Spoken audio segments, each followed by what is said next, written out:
নমস্কাৰ প্ৰিয় দৰ্শক সকলোকে স্বাগতম জনাইছো মই পাৰ্থ। প্ৰিয় দৰ্শক পাছপোৰ্ট এগৰাকী ব্যক্তিৰ ভাৰতবৰ্ষত নাগৰিক হোৱাৰ প্ৰমাণ হ'ব নোৱাৰে। এই কথা ভাৰত চৰকাৰৰ তৰফৰ পৰা বা বিদেশ মন্ত্ৰণালয়ৰ তৰফৰ পৰা কোৱা হৈছে। এতিয়া প্ৰাসংগিক প্ৰশ্নটো যদি পাছপোৰ্টে যদি আমাৰ নাগৰিক হোৱাৰ প্ৰমাণ হ'ব নোৱাৰে তেনেহলে কি সেইখন নথি যিখন নথিৰ যোগেদি আমি আমাৰ নাগৰিকত্বৰ প্ৰমাণ দিব পাৰিম সেই নথিখন কি what is that very document যদি পাছপোৰ্ট যিখন পাছপোৰ্টক এই যিমানবোৰ নথি আছে সকলো নথিৰ ৰজা বুলি কোৱা হয় সেইখনে যদি আমাৰ নাগৰিকত্ব নিশ্চিত কৰিব নোৱাৰে তেতিয়াহলে কোনখন সেই নথি যিখন নথিৰে আমি ভাৰতীয় বুলি প্ৰমাণ দিব পাৰিম এই প্ৰশ্নটো এতিয়া উত্থাপন হৈছে। ব্ল্যাকবোৰ্ডখন ব্যৱহাৰ কৰিম প্ৰথমতে ক'ব বিচাৰিম পাছপোৰ্টখন আমি কেনেকৈ লাভ কৰোঁ পাছপোৰ্টখন লাভ কৰোঁ এক বিশেষ আইনৰ যোগেদি সেই আইনখন হৈছে পাছপোৰ্ট এক্ট 1967 এই আইনৰ অধীনত আমাক পাছপোৰ্ট দিয়া হয় আৰু সেই পাছপোৰ্টৰ যোগেদি আমি বিদেশলৈ যাত্ৰা কৰিব পাৰো যিখন দেশলৈ যাওঁ সেইখন দেশে যদি আমাক ভিজাৰ যোগেদি অনুমতি প্ৰদান কৰে। এতিয়া সেই পাছপোৰ্টৰে দফা 5ত কোৱা হৈছে যি পাছপোৰ্ট দিব যিটো অথৰিটি সেই অথৰিটিয়ে পাছপোৰ্ট দিয়াৰ আগতে ব্যক্তিজন ভাৰতীয় হয় নে নহয় সেইটো সুনিশ্চিত কৰিবলৈ যিমানখিনি পাৰে তেওঁলোকৰ প্ৰক্ৰিয়াৰ ভিতৰত সেইখিনি কাম কৰি ল'ব আৰু যেতিয়া তেওঁলোক নিশ্চিত হ'ব ভাৰতীয় তেওঁ যিজনে এপ্লাই কৰিছে তেওঁক পাছপোৰ্ট দিব আৰু অনুৰূপ ধৰণে সেকশন 6 সাবসেকশন 2 দফা 2ত কোৱা হৈছে যদি সেই ব্যক্তিজন ভাৰতীয় নহয় বুলি পিছত গম পোৱা যায় তেতিয়া কিন্তু ৰিভোক কৰাৰো ব্যৱস্থা আছে। এতিয়া ভাৰতবৰ্ষত নাগৰিকত্ব কেনেকৈ লাভ কৰা হয় সেই বিষয়টোলৈ যোৱাৰ আগতে নথিবোৰৰ বিষয়ে কিছু যদি আমি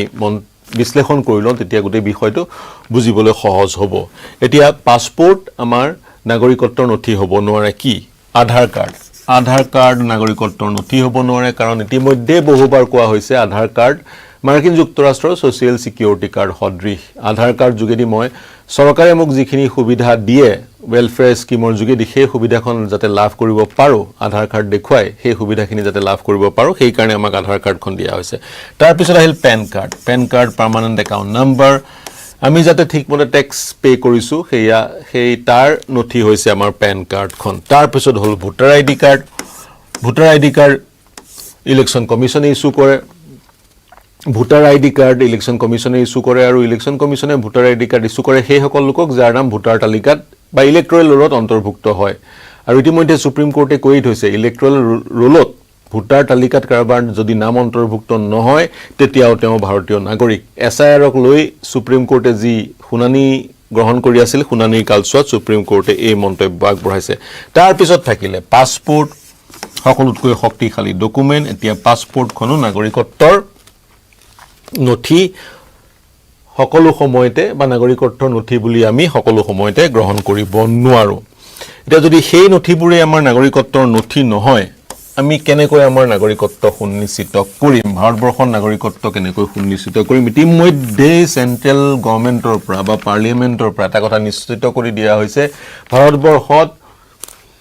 ভৱিষ্যতে কেতিয়াও নাগৰিকত্ব কাৰ্ড নেশ্যনেল সিটিজেনশিপ কাৰ্ড দিয়া নহয়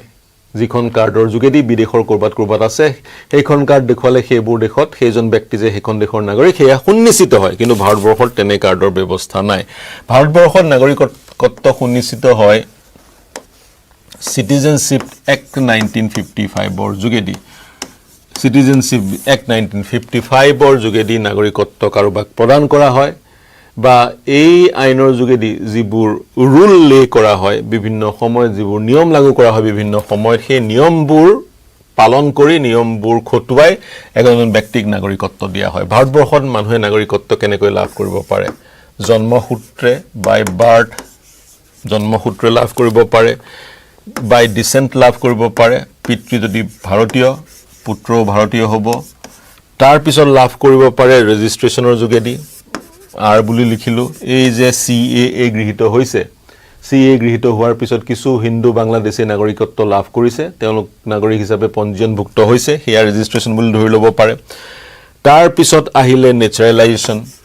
আৰু তাৰ পিছত আহিলে ইনকৰ্পোৰেচন অফ টেৰিটৰি ধৰি লওক ভাৰতবৰ্ষই ধৰি লওক ৰংপুৰ বাংলাদেশৰ ৰংপুৰ দখল কৰিলে হাইপথেটিকেলিহে কৈছোঁ ৰংপুৰ দখল কৰি ৰংপুৰ নিজৰ কৰি ল'লে ৰংপুৰ ভাৰতবৰ্ষৰ অংশ হ'ল তেতিয়া ৰংপুৰৰ সেই নাগৰিকসকল ভাৰতীয় নাগৰিক হৈ পৰিব বাংলাদেশৰ নাগৰিক হৈ নাথাকে সেই তেনেকৈও কিছু লোকে ভাৰতীয় নাগৰিকত্ব পাব পাৰে কিন্তু এই ধৰণেৰে ভাৰতীয় নাগৰিকত্ব লাভ কৰাৰ গোটেই প্ৰক্ৰিয়াটো সন্নিবিষ্ট হৈ আছে সিটিজেনশিপ এক্ট 1955ত নোডেল এজেন্সি হৈছে হোম মিনিষ্ট্ৰি আৰু হোম মিনিষ্ট্ৰিয়ে এই আইনখন ব্যৱহাৰ কৰি এই ধৰণেৰে ভাৰতবৰ্ষৰ নাগৰিকত্ব যাক বিচাৰে দিব পাৰে মেণ্ডেট কেন্দ্ৰীয় চৰকাৰৰ মিনিষ্ট্ৰি অফ হোম এফেয়াৰ্ছৰ আছে গতিকে এইখিনিলৈকে ঠিকই আছে এতিয়া কিন্তু ইয়াৰ বাদে আন কোনো সিটিজেনশিপ এমেণ্ডমেণ্ট এক্টৰ যোগেদি কোনোবাই নাগৰিকত্ব পাইছে ঠিকই আছে তাৰ বাদে কিন্তু কোনো নথিয়ে কাৰোবাক ভাৰতীয় বুলি সুনিশ্চিত নকৰে এতিয়া ভাৰতবৰ্ষত যদি সুনিশ্চিত নকৰি ভাৰতবৰ্ষত 140 কোটি লোক আছে কাৰোবাৰ হাতত আধাৰ আছে কাৰোবাৰ হাতত পাছপোৰ্ট আছে কাৰোবাৰ হাতত পেন কাৰ্ড আছে তেওঁলোকে নিজৰ নাগৰিকত্ব জহাব বা সময় সুযোগ পালে তাৰ প্ৰমাণ কেনেকৈ দিব প্ৰমাণ দিয়াৰ প্ৰয়োজনীয়তা উদ্ভৱ নহয় কাৰণ ভাৰতবৰ্ষত সকলোৱে ভাৰতীয় নাগৰিক most of the people are citizen unless disputes arises ভাৰতবৰ্ষত সকলোৱে ভাৰতীয় নাগৰিক যেতিয়ালৈকে সংঘাতৰ সূত্ৰপাত নহয় যেতিয়ালৈকে ডিসপিউট এৰাইজ নহয় ডিসপিউটৰ সৃষ্টি নহয় যেতিয়া ডিসপিউটৰ সৃষ্টি হ'ব যেতিয়া সংঘাত হ'ব কাৰোবাৰ ধৰি লওক এক্স নামৰ ব্যক্তিগৰাকীৰ সকলো নথি থকাৰ পিছতো কোনোবাই অভিযোগ উত্থাপন কৰিছে এওঁ ভাৰতীয় নাগৰিক নহয় তেতিয়া এক্স নামৰ ব্যক্তিগৰাকী কলৈ যাব তেওঁ পুনে পুনে যাব আদালতলৈ যাব আদালতত তেওঁ ভাৰতীয় নাগৰিক যে হয় সেই কথা প্ৰমাণ কৰিবলৈ চেষ্টা কৰিব তেতিয়া কেনেকৈ তেওঁ ভাৰতীয় নাগৰিক তেতিয়া তেওঁ সেই নথিবোৰ দিবলৈ চেষ্টা কৰিব তেতিয়া আদালতে নিজৰ দৃষ্টিভংগীৰে আইনী যিবোৰ ব্যৱস্থা বা আইনী যিবোৰ নিয়ম আছে সেই নিয়মবোৰ প্ৰয়োগ কৰি আদালতে সেইগৰাকী ব্যক্তি ভাৰতীয় হয় নে নহয় সেই কথা নিশ্চিত কৰিব অৰ্থাৎ বাই ডিফল্ট পাছপোৰ্ট আছে মানে এগৰাকী ব্যক্তি ভাৰতীয় নাগৰিক হৈ যাব নোৱাৰে আৰু দ্বিতীয়তে লিগেল সিস্টেমটোত ফাউন্ডেশনাল ডকুমেন্ট আমাৰ একো নাই যিখন ডকুমেন্টৰ যোগেদি আমি ভাৰতীয় বুলি ক'ব পাৰো মোৰ এইখন আছে মই ভাৰতীয় বুলি ক'ব পাৰো সেই ধৰণৰ ডকুমেন্ট একোৱেই নাই আৰু তাৰ লগতে নেশনাল সিটিজেনশিপ কাৰ্ড ভাৰতত দিয়া নহয় গতিকে সিস্টেমটো জটিল কাৰণ এই সমস্যাৰ সৃষ্টি শেহতীয়াকৈ হৈছে আগতে সকলো ভাৰতীয় নাগৰিক গতিকে যেতিয়ালৈকে ডিসপিউটৰ সৃষ্টি হোৱা নাই ডিসপিউট এৰাইজ হোৱা নাই তেতিয়ালৈকে কি ডকুমেন্ট আছে কি নাই সেই বিষয়টোত গুৰুত্ব প্ৰদান কৰা হোৱা নাছিলে আৰু বিভিন্ন সময়ত বিভিন্ন লোকে ভাৰতবৰ্ষত থাকি সেই প্ৰক্ৰিয়াকিটাৰ যোগেদি ভাৰতবৰ্ষৰ নাগৰিকত্ব লাভ কৰিছে উদাহৰণস্বৰূপে আদনান সামি পাকিস্তানৰ আছিলে গতিকে তেওঁ ভাৰতবৰ্ষত দীৰ্ঘদিন থাকি ভাৰতবৰ্ষত কাম কৰাৰ পিছত তেওঁ নাগৰিকত্বৰ কাৰণে এপ্লাই কৰিছিলে আৰু সিটিজেনশিপ এক্ট 1955 অধীনত ভাৰত চৰকাৰে তেওঁক যোগ্য বুলি বিবেচনা কৰি নাগৰিকত্ব প্ৰদান কৰিছে গতিকে সেই ধৰণে কিছু লোকে নাগৰিকত্ব লাভ কৰিছে আৰু যেতিয়া ডিসপিউট হ'ব তেতিয়া কোৰ্ট আদালতৰ মজিয়াত বিষয়টো যেতিয়া যাব তেতিয়া আদালতে চূড়ান্ত সিদ্ধান্ত গ্ৰহণ কৰিব